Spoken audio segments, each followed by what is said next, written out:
إن الحمد لله نحمده ونستعينه ونستهديه ونؤمن به ونتوكل عليه ونعوذ بالله من شرور أنفسنا وسيئات أعمالنا من يهده الله فلا مضل له ومن يضلل فلا هادي له وأشهد أن لا إله إلا الله وحده لا شريك له وأشهد أن سيدنا محمدًا عبده ورسوله ونبيه وصفيه وحبيبه بلغ الرسالة وأدى الأمانة ونصح للأمة وجاهد في سبيل الله حتى أتاه اليقين وتركنا على المحجة البيضاء ليلها كنهارها لا يزيغ عنها إلا هالك فاللهم صل وسلم على سيدنا محمد في الأولين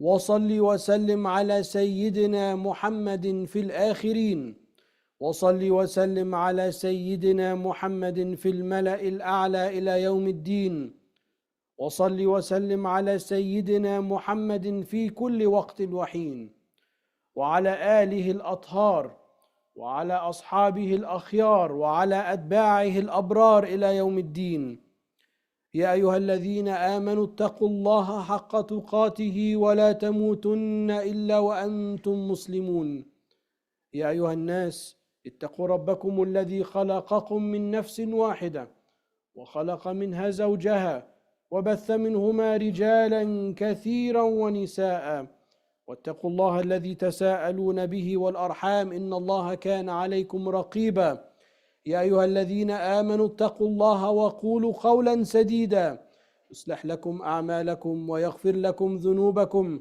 ومن يطع الله ورسوله فقد فاز فوزا عظيما وبعد فإن أصدق الحديث كتاب الله وإن خير الهدي هدي سيدنا ومولانا رسول الله وإن شر الأمور لمحدثاتها وكل محدثة بدعة وكل بدعة ضلالة وكل ضلالة في النار.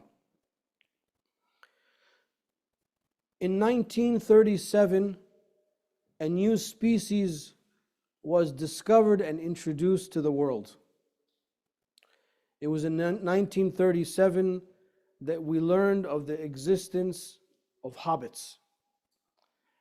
And for several years and decades after that, due to the creative hand of J.R.R. Tolkien and his dutiful son Christopher Tolkien, we came to, and we still read and enjoy the stories of Middle-earth, learning about all of the creatures, species that we never knew existed. However, I have a personal affinity with The Hobbit, because we learn in the opening lines in the book The Hobbit that hobbits live in a hole in the ground, but not a hole that is full of insects and ooziness and distasteful things. It's a hobbit hole, and that means comfort. Around the time that I finished, or I was wrapping up my graduate work at Princeton, I was finishing my PhD. It was at that moment in my life, for other instances, not because of my academic career, that I came across the works of J.R.R. Tolkien. And I remember actually reading The Hobbit to my son, to my eldest son. And I remember feeling that affinity to the hobbits, particularly Bilbo Baggins, because for 5 years at Al-Azhar, and then 5 or 6 more years at Princeton, so for over a decade, I was in this cocoon of comfort, of academic comfort. Everyone you interacted with was like you, very stimulating intellectually, endless supplies of books, endless hours of conversation into the wee hours of the night, so on and so forth. But it was at that time in my life, as I was finishing my PhD, that I had to ask myself, what is the next adventure in my life? So because I discovered the world of the hobbits and the world of J.R.R. Tolkien around this time, it's something that means a lot to me. Because I don't know if I was ready to leave the comfort of that. The reason I begin this way is that today is a day of great consequence. Today is the last Friday of Ramadan. Tonight, inshallah, is the night of the 27th of Ramadan. Tonight, inshallah, we will conclude, bi'idhnillahi ta'ala, the recitation of the Quran. And today, at least for me personally, marks 10 years at ICCP. So with your permission, I would like to reflect a little bit about my personal journey at ICCP, what this institution means to me. And with your permission, I would like us to look forward to the next 10 years. This khutbah is really two parts. The second part will be tonight, where we'll talk more about the future. But for today, for the moments that we have this afternoon, I would like to reflect with you a little bit about what this institution has meant to me personally. At the time that I was finishing my doctorate, this was also around the same time that ISIS became like a big deal. So I remember people kept asking me about, can you talk about ISIS? I'm like, well, slow down. I can, talk about Islamic law. I can talk about all the boring stuff. ISIS, you have to go from the library straight to ISIS. Isn't there like a midway? And I remember feeling, wow, I wish I was just like Bilbo. I wish I could just go back to my hole in the ground and just, live with my books. And I was very happy. But Allah subhanahu wa ta'ala did not want that for me. More and more I was asked to speak more about this, to speak more about that. And one fateful week I got a phone call, can you come, there's a new mosque that's opening, can you come and give the Friday sermon? And I've mentioned this story to you before, and alhamdulillah I came, and I've been here ever since, and until you kick me out, I'm not going to go anywhere, inshallah.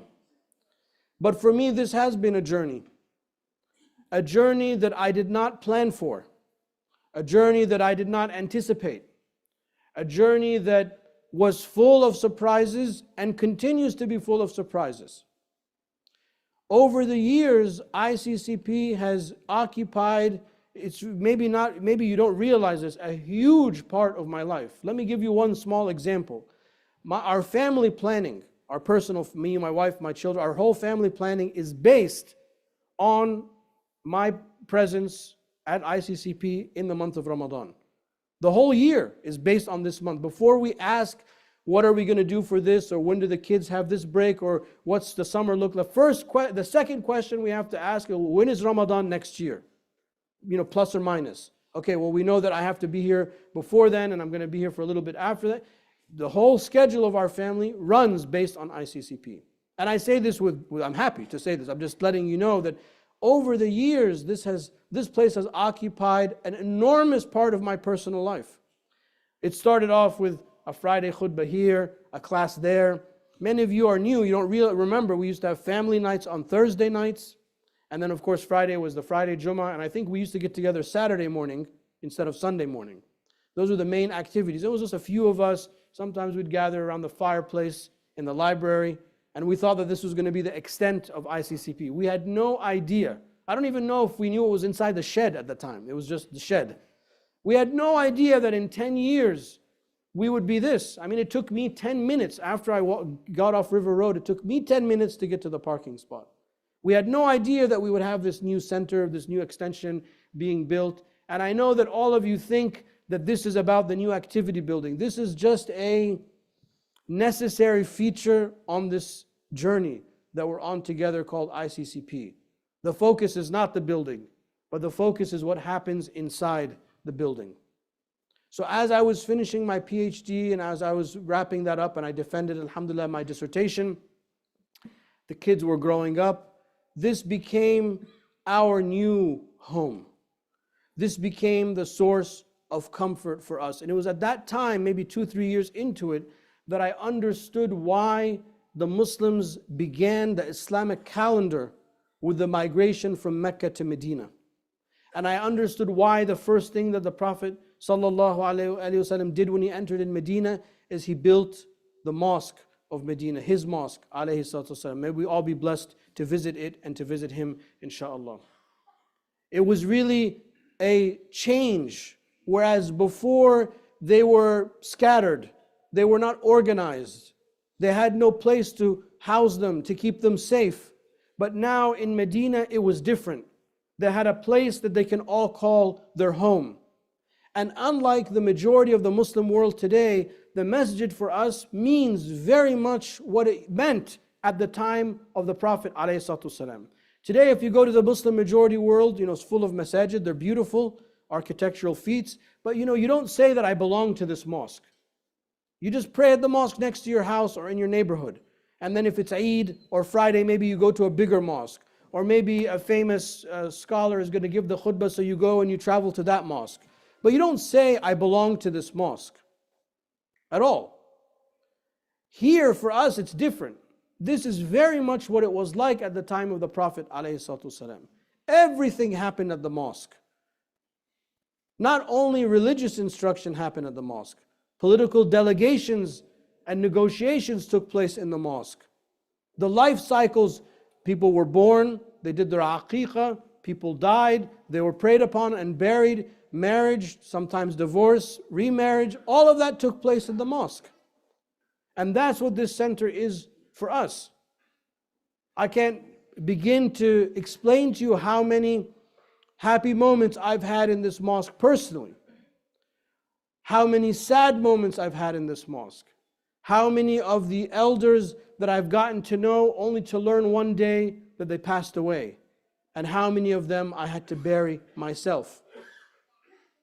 Now when you do that, when you bury your loved ones, and you do that over and over again, then your affinity to the place changes. It's no longer just a rest stop. It's no longer just a place of convenience. It's no longer just a place where I pray.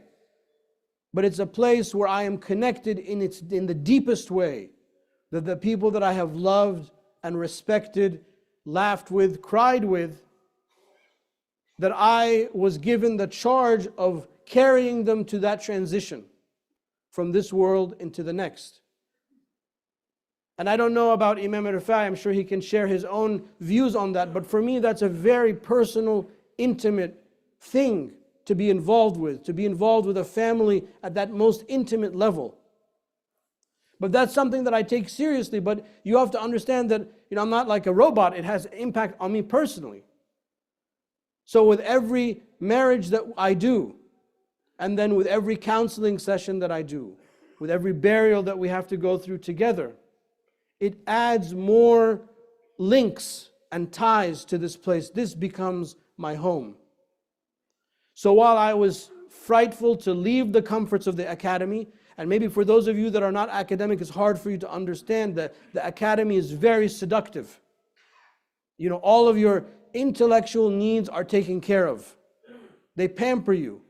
I was in this ancient institution at Al-Azhar, where, I've mentioned it to you before, it was like Harry Potter stepping into Diagon Alley. It was like a world inside a world I never knew existed.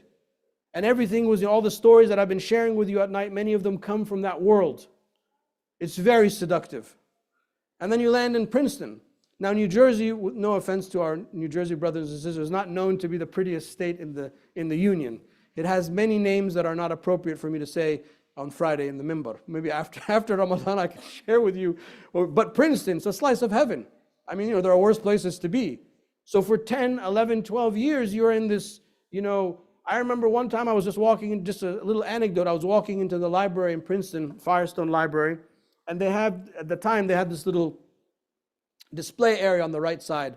Now it's changed a little bit. And what was on display was a first edition, Napoleon's Description of Egypt, a book that I've only read about. But this is in the Princeton Library, and the books are over there. There's huge folios, they're beautifully done. The handwritten drawings of what Napoleon's engineers saw in Egypt in the late 1700s, this was 1798 to 1801, the Napoleonic invasion of Egypt. And to just see, you wake up in your morning and that's how you start your day, you get to see something like that. For somebody who's scholarly inclined and academic, it's like a drug. So there is a point in your life, in an academic's life, where you become fearful to leave that.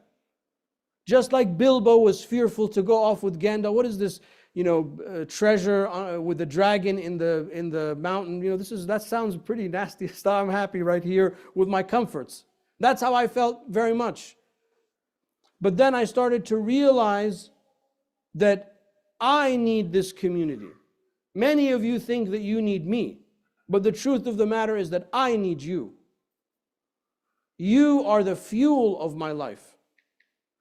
You are the ones that stimulate me to think, to help solve your problems. You keep all of the things that I learned sharp in my mind. You give me the opportunity to teach you. And on the opportunity of teaching, as again, an intellectually, scholarly inclined person, this is the greatest gift, to be able to teach what you know and to see the impact that it has on people. Another part of my journey of ICCP 10 years, I have seen many of your children grow up.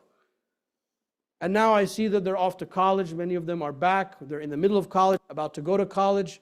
Just the other night, I was at a local school. We were speaking at an iftar. And I was just thinking, I remember this, mashallah, Beta was just very small when I first met her. And now, now she's going to be a junior, now a senior, and then off to college. So, okay, they're not my children, but your children are like my children. Because when your children come to me with issues, I see my children in your children. I treat your children exactly the way I would treat my children. I advise your children the exact same way I would advise my children. And that's one of the things that we were taught by our mashayikh, is that you deal with everyone as your son and your daughter, even if they are older than you. You call them my son, my daughter. Because that is the position that you are in, to teach people, to guide people, to give them this prophetic guidance that comes from the teachings of the Prophet sallallahu alaihi wasallam. It has been a tremendous journey these last 10 years. Totally unexpected, which I think are the best kinds of journey. Infinitely rewarding for me personally. But one of the things I think that we can all say about ICCP for us, whether you've been here 10 years or some of you are longer than 10 years or some of you are newer, is that the most important quality is that we feel safe when we are here. The world seems to be set on becoming more crazy. Values are turned upside down. Principles are discarded for expediency. All of these things that we kind of knew or know exist somewhere out there, now they're just sort of front and center. They're not hiding it anymore. And I think that the most important thing is that this place has been a place of safety, where we can keep our sanity, and when we can grow, all of us together, spiritually and intellectually, where we can come here and have a genuine connection with our Creator, without any disruption. I mean, I think that you would agree that maybe what I'm about to say has happened once or twice, but it's not the norm. No one's come in here and then somebody's attacked you because you're dressed wrong, you're praying wrong, you're doing everything wrong. You're in a state of haram. We don't have that.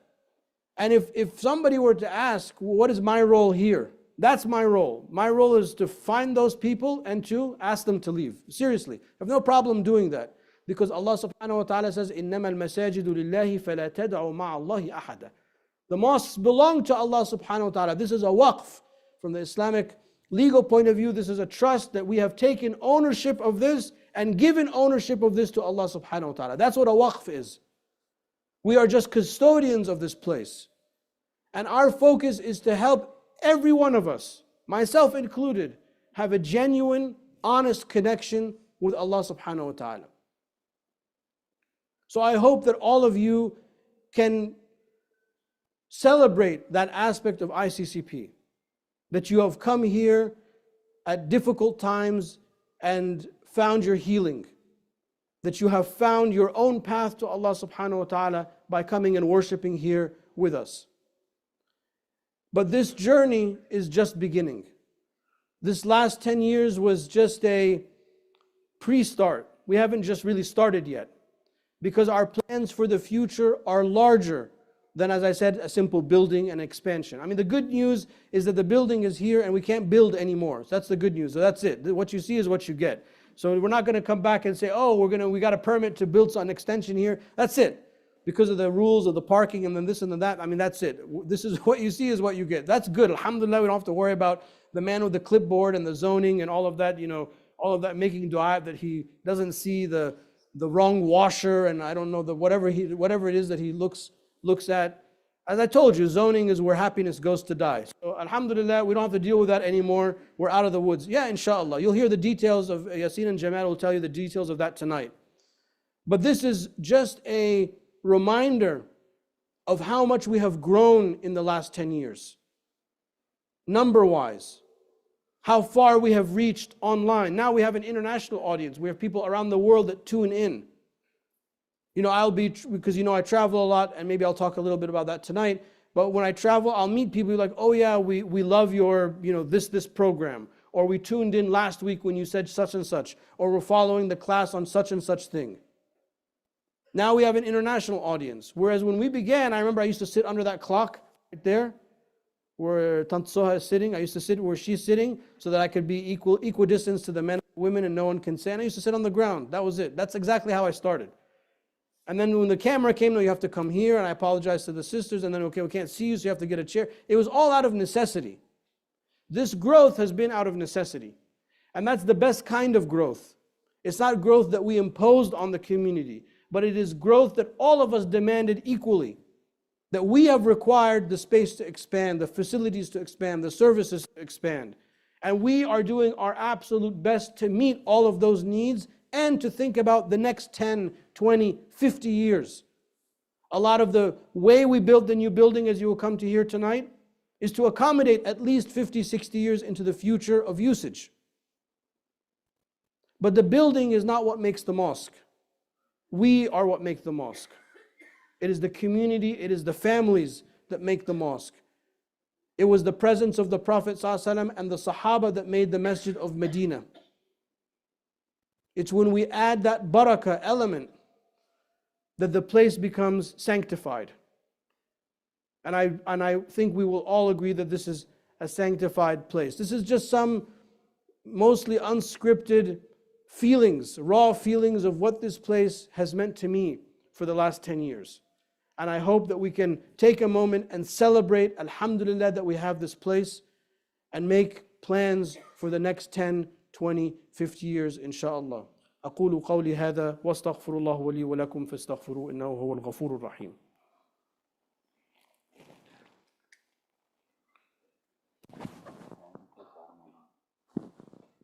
والله. بسم الله الرحمن الرحيم الحمد لله والصلاة والسلام على سيدنا رسول الله وعلى آله وصحبه من والاه. Anas was just reminding me that this is his 9th year. And by the way, I'm not saying this, I'm not looking for like a watch or anything like that.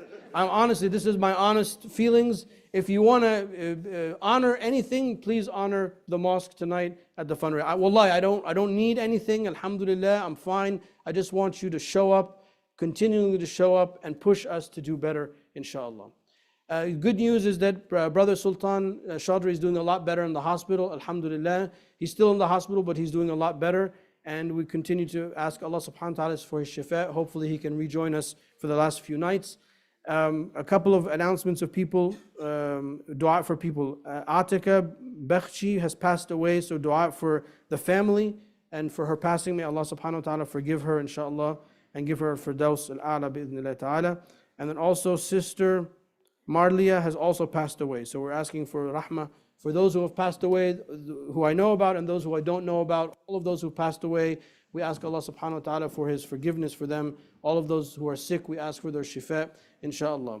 So the other big announcement is tonight is, as you know, the big night. It's going to be packed. It's going to be, we're going to try to be on schedule, but I promise you we're going to go over schedule. But it's going to be a lot more people than you're usually used to. So please pack your patience. Allah subhanahu wa ta'ala, when he tells you about packing for Hajj, Allah tells us in the Quran, pack your taqwa. وَتَزَوَّدُوا فَإِنَّ خَيْرَ الزَّادِ التَّقْوَى. Pack what you need for Hajj, but pack your taqwa. So my message to you is tonight, please pack your patience. It's a message for me as well because it can get frustrating. Because somebody always parks in my parking spot for at least the last week. Alhamdulillah Rabbil Alameen. I have obviously I'm not holding anything in my heart against that person, even though I know that person is. Alhamdulillah, just come and pack your patience. But if we start late, if Anas shows up late, okay, somebody out there has taken his spot, and that's the reason why. So please come with full energy to hear the second half of what I want to say, which is our plans for the future, inshallah. We ask Allah subhanahu wa ta'ala to continue to bless ICCP, its families, and all of those who have worked so hard behind the scenes to get us all of this facility. We ask Allah subhanahu wa ta'ala to bless us on this final Friday of Ramadan. I can't even believe I'm saying the last Friday of Ramadan. I feel like Ramadan just started. Alhamdulillah, may Allah Ta'ala accept our fasting, our prayer, our tahajjud, our taraweeh, the recitation of our Quran, all of the young ones who are in school, who are transitioning. We ask Allah Ta'ala for a successful transition. We ask Allah Ta'ala to protect our children, to protect our parents, to protect our businesses, to protect our homes, and to protect our neighbors. We ask Allah Subhanahu wa Ta'ala to alleviate the suffering of our brothers and sisters in Gaza and in Palestine. We ask for Allah Ta'ala for a quick resolution to this conflict, and may they start to rebuild their lives. We ask Allah Subhanahu wa Ta'ala to make us people of the Quran and the Sunnah, to guide us by the teachings of the Prophet sallallahu alaihi wasallam. فَاللَّهُمَّ اهْدِنَا فِيمَنْ هَدَيْتَ وَعَافِنَا فِيمَنْ عَافَيْتَ وَتَوَلَّنَا فِيمَنْ تَوَلَّيْتَ وبارك لنا فيما أعطيت وقنا واصرف عنا شر ما قضيت. اللهم تقبل صلاتنا وصيامنا وقيامنا وركوعنا وسجودنا يا أرحم الراحمين. اللهم تب علينا توبة نصوحا تطهرنا بها جسما وقلبا وروحا، وانقلنا من دائرة سخطك إلى دائرة رضاك، وافتح علينا فتوح العارفين بك، واحشرنا تحت لواء نبيك صلى الله عليه وآله وسلم يوم القيامة، واسقنا من يده الشريفة شربة ماء لا نظمأ بعدها أبدا، ثم أدخلنا الجنة بغير حساب ولا سابقة عقاب ولا عتاب، ومتعنا بالنظر إلى وجهك الكريم في جنات الخلد يا رحيم. فاللهم ارحم حينا وميتنا وحاضرنا وغائبنا، وارفع أيدي الأمم عنا وأقمنا بالحق يا أرحم الراحمين. وآخر دعوانا الحمد لله رب العالمين، وصل اللهم على سيدنا ومولانا محمد وعلى آله وصحبه وسلم، وأقم الصلاة إن الصلاة كانت على المؤمنين كتابا موقوتا. ليه؟ Okay. The lines are ready, just zakat